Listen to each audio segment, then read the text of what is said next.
Agapē Experience, where we inspire growth, healing, and authentic living. I am your host, Siobhan, and I welcome you into this space.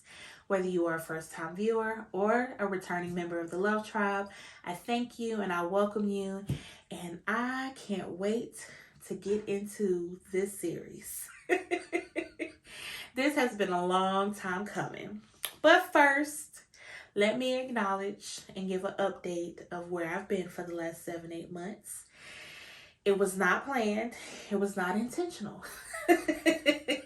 Just life kept happening, and yeah, so just real briefly, I was intending to take off about 3 or 4 months to wrap my head around the closing of the year, where I wanted to go in the new year, plan, be more, I guess, strategic about my episodes and planning so that it can run a little bit smoother and I can have more of a work life balance. However, at the beginning of this year, after I did all my goal planning and was ready and had everything ready to go, what I wanted to do and how I wanted to implement this year, I found out that I was pregnant. And though this was an unexpected blessing, I still took some time to have to navigate the fact that I was getting ready to have another baby. Because I already have a son, he's 7. And, I was just not planning on having any more kids right now. I thought maybe 2 years I'll be ready. And, I'll try to have another baby. Not in 2023. 2023 was all about business and health and wellness, getting my weight down, focusing on my business, and that was it. And of course, being a mom. But Spirit had another plan, and it took me for a whirlwind. It took me about 2-3 months to bounce back. But then once I bounced back and got to a place of acceptance, then I started dealing with pregnancy symptoms of mood, energy, and things like that. So the goal was to come back with spring, or, the first day of spring with the Bloom series, because it's just appropriate, right? And one thing about Siobhan is she has to do things strategically with intention. So I was like, oh yeah, first day of spring, we're going to do this, blah, blah, blah, blah, blah. And yeah, the baby and the energy and everything I was navigating just didn't allow for it. So here we are after the first day of summer. But summer is still about flowers and taking care of plants and stuff. So we all good, right? Now, I was supposed to do this last year. However, because I was relocating and I wasn't in a position to, my home wasn't together, really have my setups to do my filming, I was like, oh, I'll push it back to next year. And I almost wanted to push this back again another year to align it with spring, because that's part of my shadow of, like, it don't happen when I want it to happen, and I have to push it back to the next time. And that's something that I'm working on a habit of breaking. So here we are, the first day or second day of summer, and we're talking about blooming. But like I said, it's still appropriate. Summer is about flowers too. So that's just a little life update. Want to go ahead and get that out the way, because I am all about transparency and taking accountability. So I want y'all to know that I was not neglecting y'all. Life was just lifing, and I had to get myself together so that I can show up 100% when I did show up. And here we are. So next, we're going to talk about the Bloom series. Like I mentioned, I got this vision for this series last year. As I was preparing to relocate and move into my new home, I knew that I wanted my home to be full of plants. So as a beginner plant mom, I just like, let me see what they got to say about plants and taking care of them and the ones that I want and where I should place them in the house and just planning, right? So as I was reading this one article, it was talking about the 7 things needed to grow a garden or grow your plants in your home, because I want to have a garden too. And I was like, okay, so I was just on my research kick. And as I was looking at all these things, it just started kind of connecting for me how taking care of plants or garden is just as, like, the steps and the things that you take, we can apply them to our spiritual wellness as well as our physical wellness, like us as human beings. So I was just like, this is interesting. And so it all came together through my researching plants and seeing the correlation of how they intertwine to wellness, holistic wellness. And so I was like, oh, this would be great to share with the people and XYZ. So yeah, that's where it came from. So just to jump in, this particular article was talking about 7 things that you need, and I'm going to read those off.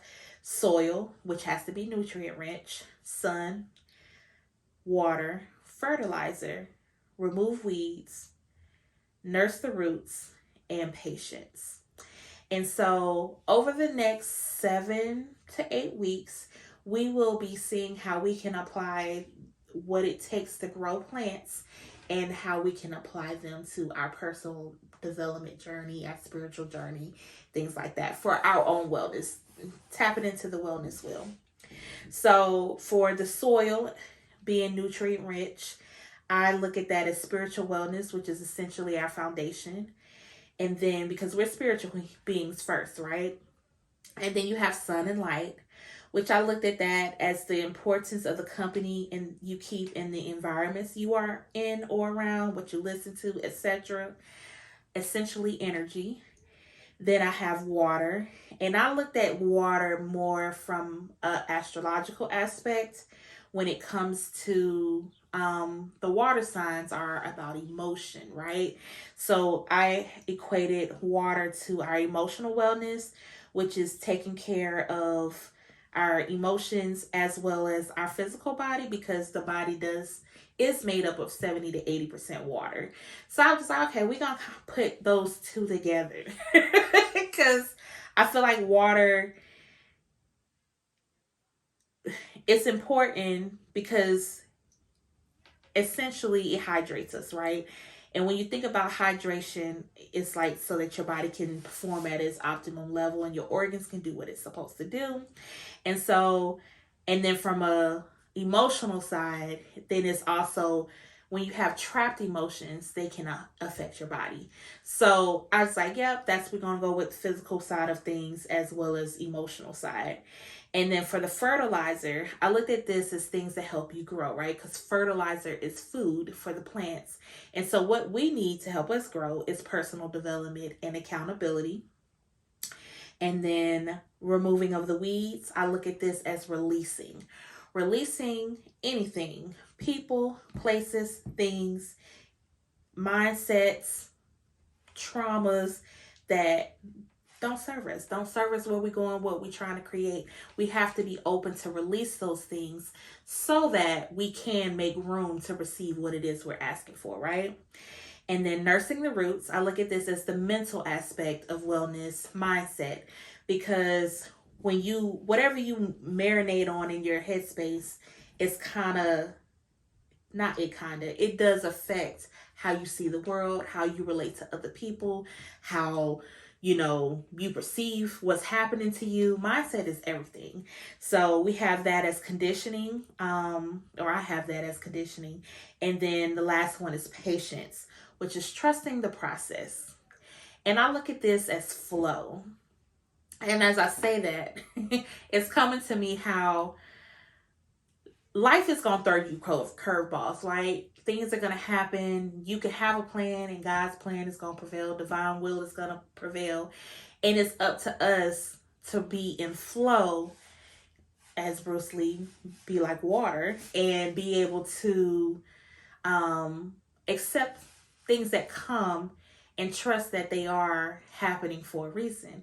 And as I say that, it makes me think about this baby and the resistance I had to being a mom for the second time in 2023 at the beginning of 2023, right? So the resistance that I had to it because it wasn't within my plan and how it affected me, it shows the importance of flow, right? Because that curveball then threw me off mentally for what's to come. So yeah, I can't wait to get into that and explore that a little bit further. Because as I just said that just kind of was just like chin check. You know, when spirit check you, you don't see it coming. It just happens. So it's like I was resistant. I wasn't in flow at the beginning of the year around being a mother the second time. So yeah, that, just sharing what's going through my head. But yes, that's the last step of trusting the process and being in flow, because we only see what we can see. Whereas I believe that spirit, God, the divine, however you identify that energy, sees all and knows all. And everything that's happening is, to me, I believe, intricately designed to prepare you for where you're going and what you are to become, and aligning with your highest true self. And the quicker we can accept the changes, the quicker we can step into alignment and not be thrown off and focusing on what's in the rearview mirror. And yeah, so I'm excited. That's essentially what the Bloom series is about. And it's really personal development as a whole, to be able to give you a guideline on. Okay, sorry about that. I had to edit my baby out. He came in here in his t-shirt and his undies, and we can't have that on the internet. So I'm going to go ahead and wrap up because he's ready for lunch. But as I mentioned, each week we will explore each topic and expand on it, and provide tools on how that can show up or be applied to your life. And the ultimate goal by the end of the series is to give clarity, give a deeper understanding of self and what it is that you need to apply to your personal journey, so that you can be more in alignment with your most authentic self. So I'm excited because the downloads are coming in and everything is like just coming together. So I'm excited to share. I'm excited to learn and grow with you. And until next time, cheers to healing, growth, and authentic living. And I hope you have a blessed week, and I will see you next Thursday.